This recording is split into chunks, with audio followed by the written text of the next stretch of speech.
So hello everyone and welcome to my channel. In my today's video I am sharing highly effective and safe exercise protocol for the patients who are having spondylolisthesis.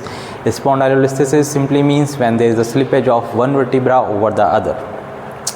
Spondylolisthesis patient may feel back pain, leg pain, radiation to the leg, and also feels the symptoms of bowel bladder and the neurogenic claudication. The symptoms may get worse in the standing or extension activity, especially in the cases of anterior listhesis.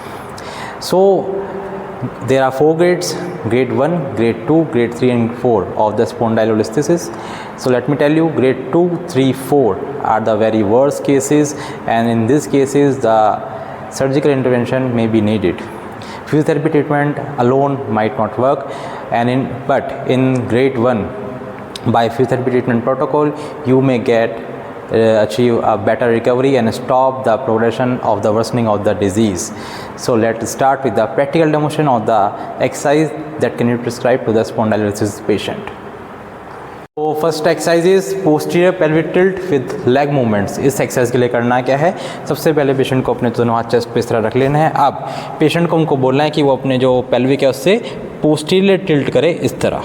तो आपको अपने pelvis को posterior tilt करना है. उसके बाद posterior pelvic tilt maintain करके आपको लेग की मूवमेंट करनी है, flexion and extension, flexion extension of knee, extension flexion of knee 10 times from a single leg. जब आप 10 बार इसको कर लेंगे तो उसके बाद आप अपने पोस्टीरियर पेल्विक टिल्ट को रिलैक्स कर देंगे इस तरह. अगेन फिर आपको क्या करना है, दोबारा से आपको अपने पेल्विस को पोस्टीरियर टिल्ट करना है. फिर अनदर लेग से आपको फ्लेक्शन एक्सटेंशन करना है. तो आप अपनी स्पाइन को ये ट्रेन कर रहे हैं कि जिस समय आप चलेंगे उस समय भी आपकी जो स्पाइन है वो पोस्टीरियर टिल्ट रहे और एक्सटेंशन एक्टिविटी ज़्यादा एक्सेगरेट ना हो, जिससे कि जो कंडीशन है उसकी वर्सनिंग ना हो एंड रिलैक्स. तो आपको अपने जो पेल्विस है उसको पोस्टीरियर टिल्ट करने की ट्रेनिंग देनी है, साथ ही साथ लेग मूवमेंट के. इससे आपकी कोर मसल भी activate. Second exercise is abdominal activation without the involvement of hip flexors. तो आपको उसके लिए करना क्या है, सबसे पहले अपने जो एंकल है उसको इस तरह से डॉर्सीफ्लेक्स कर लेना है.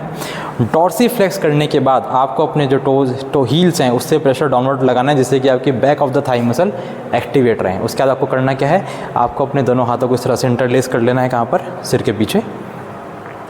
अब पेशेंट को कमांड देनी है कि पेशेंट अपनी कोर को टाइट रखे और सांस छोड़ते हुए, एक्सहेल करते हुए अपने एब्डोमिनल मसल की हेल्प से इस तरह से अब लिफ्ट करें अपने चेस्ट एरिया को इस तरह एंड रिलैक्स.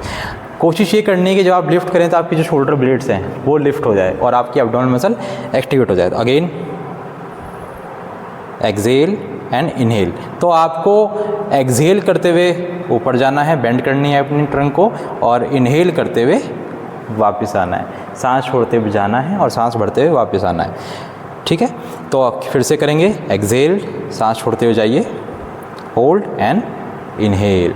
इस एक्सरसाइज को भी आपको एक बारी में 10 से 15 बार परफॉर्म करना है, दिन में 3 बार. इससे भी आपकी जो कोर स्ट्रेंथ है वो बहुत ज़्यादा इन्हेंस होगी. रिलैक्स. थर्ड एक्सरसाइज आपको क्या सिखानी है पेशेंट को, कि पेशेंट को स्टैंडिंग में भी अपनी कोर एक्टिवेट कैसे कर सकता है. उसके लिए करना क्या है, स्टैंडिंग विद कोर एक्टिवेशन के लिए दोनों हाथ इंटरलेस करने हैं इस तरह. आप पेशेंट को अपने पेल्विस से पोस्टीरियर पेल्विक टिल्ट करनी है. पोस्टीरियर पेल्विक टिल्ट मेंटेन करते करते पेशेंट को कोर को टाइट करके खड़ा होना है. खड़े होइए. पोस्टीरियर पेल्विक टिल्ट मेंटेन करते करते ही कोर को टाइट रखना है और बैठना है. अगेन कोर को टाइट करना है, पेट को अंदर खींचना है और खड़े होना है इस तरह ही. कोर को टाइट रखना है, पोस्टीरियर पेल्विक टिल्ट को मेंटेन रखना है और बैठना है. इस एक्सरसाइज को करने से भी आप अपनी स्पाइनल मसल की स्टेबिलिटी बढ़ा रहे हैं, जिससे कि आपके जो वर्टिब्रा है उसके फर्दर मोर स्लिपेज होने के चांस कम हो जाएंगे. एक्सरसाइज क्या करनी है, पेशेंट को इलियोपसोआस मसल रिलीज करना है. इसके लिए पेशेंट को क्या करना है, अपनी एक नी को इस तरह पकड़ लेना है और उसको स्ट्रेच देना है इस तरह, जिससे कि अपोजिट साइड की जो इलियोपसोआस है वो स्ट्रेच हो जाए. ऐसा 10 बार इससे परफॉर्म करना है और फिर 10 बार दूसरे पैर से परफॉर्म करना है. दूसरे पैर से करिए एक बार. At the edge of couch पे इस तरह से पेशेंट लेटेगा और वापस. पेशेंट सेल्फ स्ट्रेच भी कर सकता है और किसी असिस्ट की सहायता भी ले सकता है, असिस्टेंट की या फिर केयर गिवर की. And relax. एक बात पेशेंट और ध्यान रखिएगा एक्सरसाइज स्टार्ट करने से पहले पेशेंट हॉट फर्मेंटेशन जरूर करेगा। 90 डिग्री पोजीशन में इसके ऊपर मैंने वीडियो बना रखी है किस तरह करनी है।